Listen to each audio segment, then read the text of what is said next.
Ce Real est impérial, ce Real est éternel, ce Real Madrid est un club de légende. Le Real Madrid vient de remporter la 14e Ligue des Champions de son histoire et à peine les festivités passées, la projection est déjà tournée vers la 15e Ligue des Champions.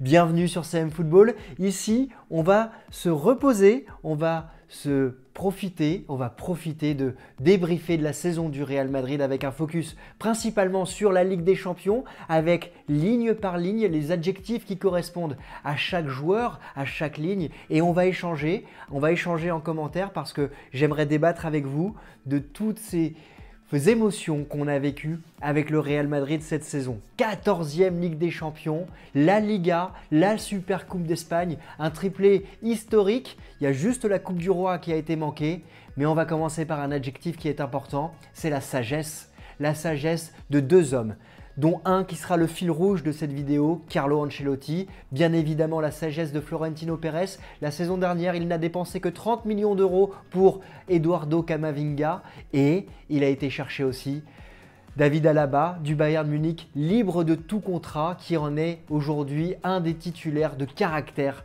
de cette équipe du Real Madrid.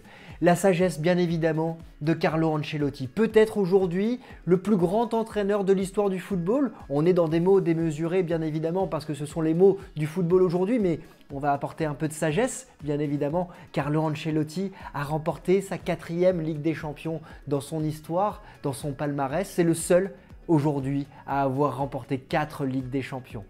Il a remporté l'ensemble des titres européens des championnats majeurs, l'Angleterre, l'Espagne, l'Italie, l'Allemagne, la France. Et il a remporté bien évidemment la Super Coupe d'Espagne, peut-être le titre qui a permis au Real Madrid de prendre confiance cette saison, prendre confiance par rapport à des jeunes joueurs et à l'expérience d'un trio historique, Casemiro, Kroos, Modric, dont on va parler bien évidemment dans cette vidéo. Carlo Ancelotti et Florentino Pérez, c'est le duo qui a permis à la Maison Blanche de retrouver de la sérénité. On se rappelle qu'il y a un an, quasiment jour pour jour, Carlo Ancelotti était nommé entraîneur. Il quittait Everton sans faire injure aux Anglais. C'était plutôt un club de seconde zone pour celui qui sortait d'une expérience avec Napoli et qui sortait bien évidemment du Bayern Munich, du Paris Saint-Germain, de Chelsea, du Real Madrid. Un Real Madrid qu'il avait coaché en 2013-2014, avec qui il avait remporté la Décima. La sagesse était de retour au Real Madrid il y a un an, avec un mercato calme.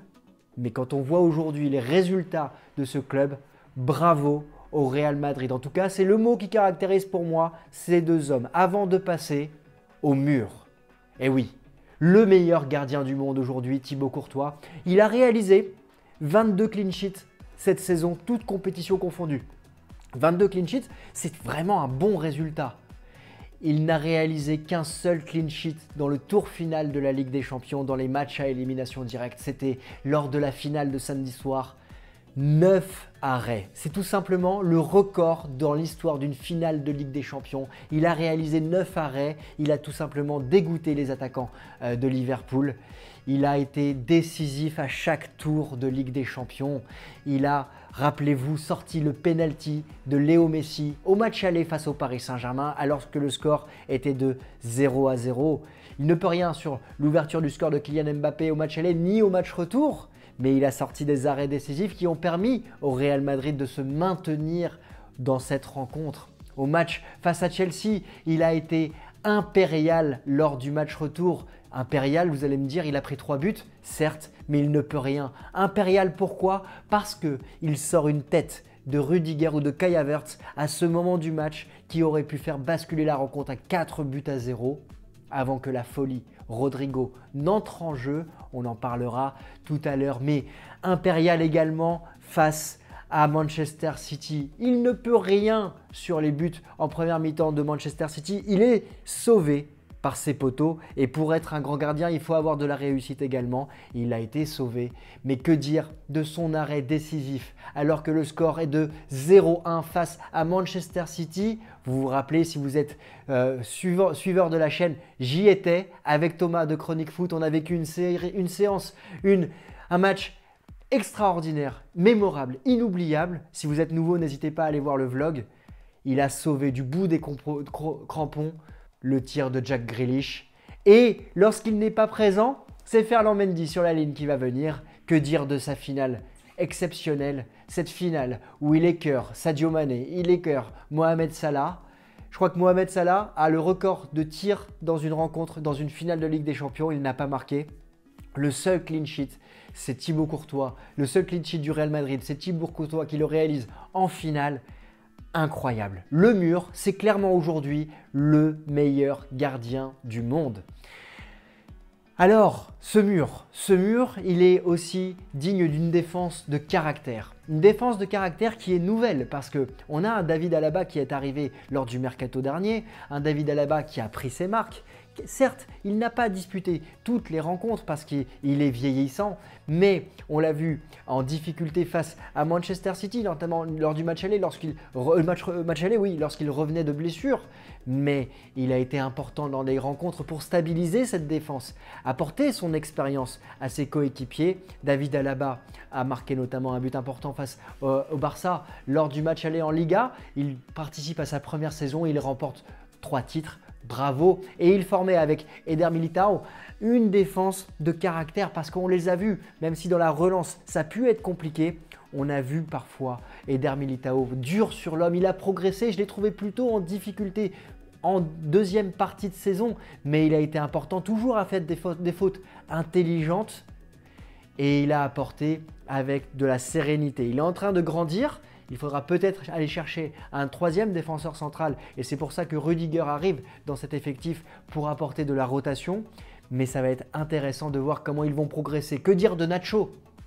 Nacho, pourquoi j'en parle avant de Ferland Mendy? Parce que pour moi, Nacho a fait une saison exceptionnelle. Il a disputé de nombreux matchs. Il a été présent pour pallier les absences de Alaba, pallier les absences de Ferland Mendy, qui a joué une trentaine de matchs cette saison au global. Il a été souvent blessé, il a été important face à City lors de son sauvetage sur la ligne, mais il a perdu sa place en équipe de France. Il a eu des errements défensifs, on se rappelle lors du match face à City, notamment lors du 3e but de City, mais il a été important lors de ce match également en passant à Vinicius. Mais Nacho a été encore une fois majeur dans la conquête de cette 5e Ligue des Champions dans son palmarès. 5e Ligue des Champions pour Nacho. Et que dire de l'autre côté de Carvajal? Carvajal qui a été exceptionnel dans cette finale. Un Carvajal qui a été toujours mis en difficulté sur le côté droit face au Paris Saint-Germain avec Kylian Mbappé. Il concède un penalty face à Manchester City également. Il est fautif sur le premier but avec cette attaque de Manchester City dont on ne sait jamais d'où ça va partir. Mais quel match en finale face à Robertson et face à Luis Diaz. Il faut dire aussi qu'il y a la sagesse de Carlo Ancelotti qui a accompagné cette défense et ce caractère. Pourquoi cette sagesse? Parce qu'il a été très intelligent de toujours doubler son arrière latéral par un piston au milieu de terrain. Ça a été Vinicius qui pouvait redescendre sur le côté gauche pour jouer de Mohamed Salah. Et pour accompagner Ferland Mendy, ça a été de l'autre côté Valverde avec cette polyvalence incroyable de l'international uruguayen qui a accompagné Carvajal face à Luis Diaz et face à Robertson. Du caractère dans cette défense, elle n'est pas très jeune, mais elle est très puissante et elle permet au Real de remporter ses 3 trophées majeurs cette saison. On va passer à l'expérience et l'histoire et avec l'enthousiasme, la polyvalence et la jeunesse de ce milieu de terrain. On ne présente plus Casemiro, Kroos, Modric, un Modric qui a 36 ans, un Modric qui a encore été présent tout au long de la saison, un Modric qui se bonifie avec l'âge et un Modric qui, même si physiquement, il n'est pas en déclinaison, mais il n'est pas en croissance, il a encore été présent pour faire de nombreux retours marquants, bien évidemment face à Messi en Ligue des Champions et le Paris Saint-Germain, bien évidemment aussi face à Manchester City au match retour et Kevin De Bruyne dans une course où il lui garde 1 mètre voire 2 d'avance et il lui met ce coup d'épaule qui permet au Real Madrid de garder le ballon. Un Modric qui a été marquant avec cette passe extraordinaire sur Rodrigo, le moment clé du quart de finale retour lorsque Rodrigo remet le Real Madrid sur les rails. Un Kroos qui a été en difficulté sur cette deuxième partie de saison, longuement sur mes avant-matchs. Vous m'avez dit de ne pas mettre Kroos et de mettre Camavinga. Et vous avez raison dans la progression du joueur que Camavinga est. Mais Kroos a été en difficulté et je trouve qu'il a été bon sur la finale. Il a été accompagné bien évidemment par Vinicius, il a été accompagné par Ferland Mendy. Mais Kroos, même s'il est en pente descendante, je trouve qu'il est toujours excellent sur le jeu long et dans ce changement d'aile pour permettre à son club de souffler. Casemiro reste le métronome de cette équipe, un métronome dont on va parler bien évidemment parce qu'il est positif, il arrive à faire des fautes très intelligentes, il arrive à soulager sa défense, il arrive à redistribuer vers Modric et vers Kroos. Mais Casemiro a été en difficulté quand même cette saison et c'est pour ça qu'on va parler de polyvalence juste derrière. Il a été en difficulté notamment face à Chelsea dans ce match où le Real a pris le bouillon 3-0 avant de revenir à 3-1 et se qualifier 3-2. Mais ce match est peut-être un match délicat, le match le plus délicat de Casemiro cette saison. C'est le métronome certes, mais sur ce match, on a encore l'intelligence, le flegme et la sagesse de Carlo Ancelotti qui a changé Casemiro pour faire rentrer Rodrigo. La suite appartient à l'histoire. Ce milieu de terrain, c'est la polyvalence. La polyvalence avec un Eduardo Camavinga qui est rentré petit à petit dans cette équipe pour apporter son intelligence de jeu. Certes, lorsqu'il est titulaire, attention à sa fougue qu'il faut canaliser. Il prend régulièrement des cartons et il doit progresser sur ce point-là. Il a marqué des buts importants. Il a soulagé ce milieu de terrain lorsqu'il fallait faire tourner. Mais surtout, il a été très intelligent lorsqu'il est rentré face au Paris Saint-Germain, face à Chelsea et face à Manchester City lors du match retour pour apporter de la fraîcheur et apporter de l'enthousiasme dans ce jeu et de la rapidité à des moments clés où les adversaires étaient plus en difficulté. On a un Dani Ceballos qui est aussi rentré dans la rotation de l'effectif en cette fin de saison qui a été intéressant à voir sur le long terme. Maintenant, est-ce qu'il va rester? Est-ce qu'il va partir? Mais Ceballos aurait pu marquer un but très important en finale. On l'a vu samedi soir, sur cette passe magnifique de Karim Benzema. On pourra bien évidemment parler de Asensio, même si Asensio, j'ai du mal à trouver les mots parce que pour moi c'était un joueur qui était très important pour jouer offensivement et descendre au milieu de terrain, mais il s'est perdu et il est plutôt brouillon. Non, le joueur dont il faut parler bien évidemment, c'est Valverde. Un Valverde qui est un vrai couteau suisse, un joueur qui peut jouer offensif en troisième attaquant, qui peut jouer quatrième milieu, qui peut jouer même cinquième défenseur pour aller accompagner justement Carvajal. On l'a vu encore samedi soir. Un Valverde qui apporte plus de sécurité qu'un Lucas Vazquez qui était un des hommes de base de Zinedine Zidane, mais un Valverde qui est vraiment en pleine possession de ses moyens, l'un des meilleurs milieux polyvalents du monde aujourd'hui à mon sens, parce qu'il a la grinta, il a l'efficacité et il sait être présent au moment clé pour casser le rythme, mais aussi pour être décisif, comme lors de cette finale de Ligue des Champions. Le Real a beaucoup de chance, le Real a un effectif limité, le Real a tourné avec 16, 17, 18 joueurs maximum, mais Carlo Ancelotti a su fédérer ce groupe pour l'emmener vers ce titre magique et cette attaque exceptionnelle qui mixe de la sagesse et de la folie. De la sagesse par rapport à Karim Benzema. Quel homme accompli, quel joueur accompli. Un véritable buteur, un véritable meneur de jeu, un véritable leader. Karim Benzema vient de réussir sa saison la plus accomplie de toute l'histoire de sa carrière. Il est Pichichi, il est le meilleur buteur de la Ligue des Champions. Il a remporté sa 5e Ligue des Champions comme il aime bien le montrer sur les photos prises depuis samedi soir. C'est un joueur de légende, c'est un joueur sage aujourd'hui et c'est un buteur, leader qui a permis à ce Real Madrid d'être présent à tous les moments délicats de la saison. On se rappelle bien évidemment de comment il a harangué ses coéquipiers lors du match face au Paris Saint-Germain. C'est lui qui sonne la révolte face à Donnarumma. C'est lui qui égalise après la passe de Vinicius. C'est lui qui va marquer ce deuxième but qui change tout, certes aidé par la frappe détournée par Marquinhos, mais on sent que le Real bascule dans l'irréel face au Paris Saint-Germain et puis tout se met en place pour aller marquer ce troisième but dans la minute qui suit de l'extérieur du pied. En quart de finale, c'est lui qui également prend le leadership pour aller marquer ce doublé encore une fois en 2 minutes face à Chelsea, de la tête, 2 fois pour marquer des buts avec des abdominaux parce qu'il faut des abdominaux pour aller marquer à 34 ans. Ces 2 buts magnifiques sur une passe de Modric et sur une passe de Vinicius. Et puis, il faut du mental pour aller marquer ce deuxième but lors du match retour face à Chelsea. Encore une fois, Karim Benzema a été exceptionnel. Il faut du mental pour aller marquer cette Panenka face à Manchester City alors que le score est de 4-2 et qu'il sait qu'en face de lui, Ederson connaît ses facultés de tirer à droite ou à gauche alors qu'il avait loupé 2 pénaltys le week-end précédent en Liga. Il faut du mental aussi pour aller chercher ce but, cette passe décisive face à Manchester City au match retour à la 89e minute alors qu'il ne réalise pas un match exceptionnel.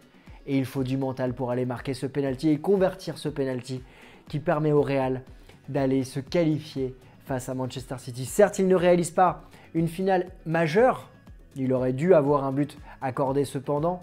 Il n'a pas perdu beaucoup de ballons face à la doublette Konaté-Van Dijk. Il a été l'homme de base de Carlo Ancelotti, celui qui devra, celui qui va remporter le Ballon d'Or 2022. Il a été accompagné par la folie autour de lui, la folie de Vinicius.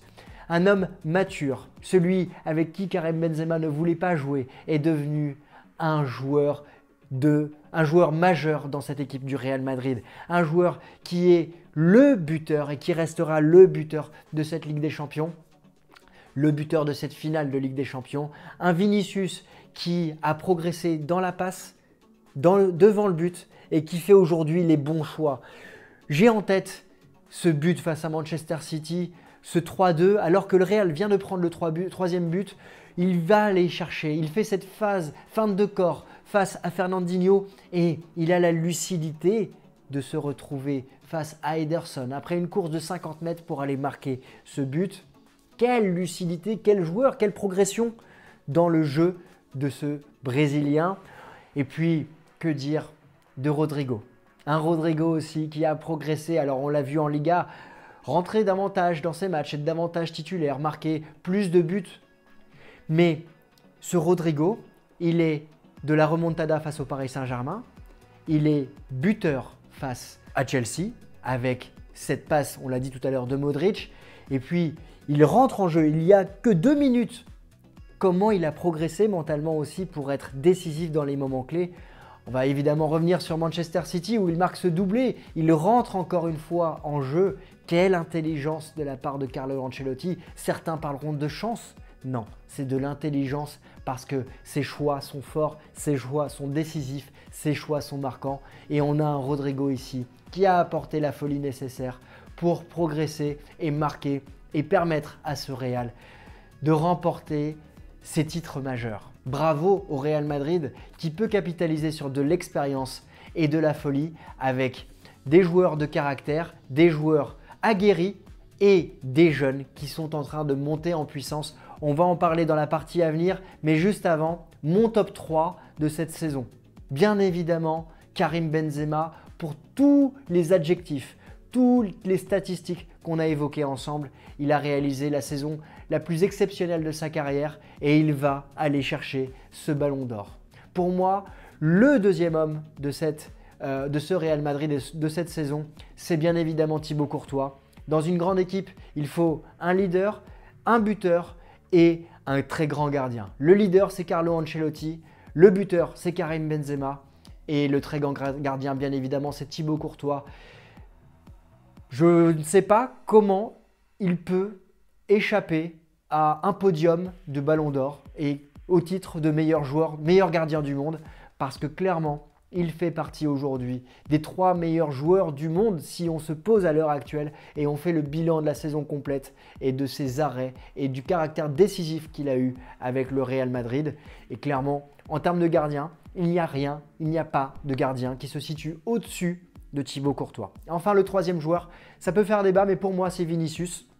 Il n'y a pas de débat à mon sens à avoir parce qu'il a tellement progressé dans cet effectif. Il a tellement apporté au niveau offensif, au niveau défensif aussi, même s'il a encore des lacunes, il doit encore progresser physiquement. Mais il a fait une saison exceptionnelle, ponctuée par le but au bon endroit, au bon moment dans cette finale de Ligue des Champions. J'aimerais savoir quel est votre avis justement sur votre top 3 de ce Real Madrid cette saison. N'hésitez pas à me le dire en commentaire. Et puis, je voudrais terminer par l'avenir. On a un Real qui est certes vieillissant avec le trio Casemiro, Kroos, Modric, on le sait. Mais ce Real a Camavinga avec lui. Ce Real est en train d'aller chercher Tchouaméni. On va le savoir cette semaine a priori si Tchouaméni va arriver au Real Madrid. Ce Real a Valverde. Ce Real est en train de se reconstruire un milieu de terrain qui risque d'être très important dans les 10 prochaines saisons. Et il se construit avec intelligence. Il lui manque un défenseur central. Il va chercher Rudiger qui va être officialisé dans les prochaines semaines. Certes, David Alaba est âgé, mais Militao est en progression. Carvajal doit trouver un binôme, c'est certain.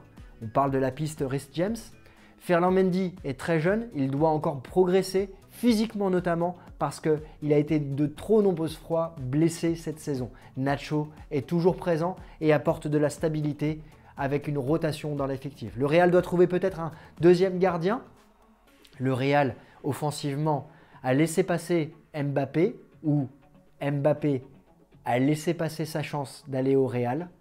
Le Real peut compter sur Karim Benzema, il doit absolument trouver un attaquant, on en a parlé dans une vidéo récemment, mais le Real peut capitaliser sur Rodrigo et Vinicius, deux attaquants qui vont encore grandir dans les prochaines saisons.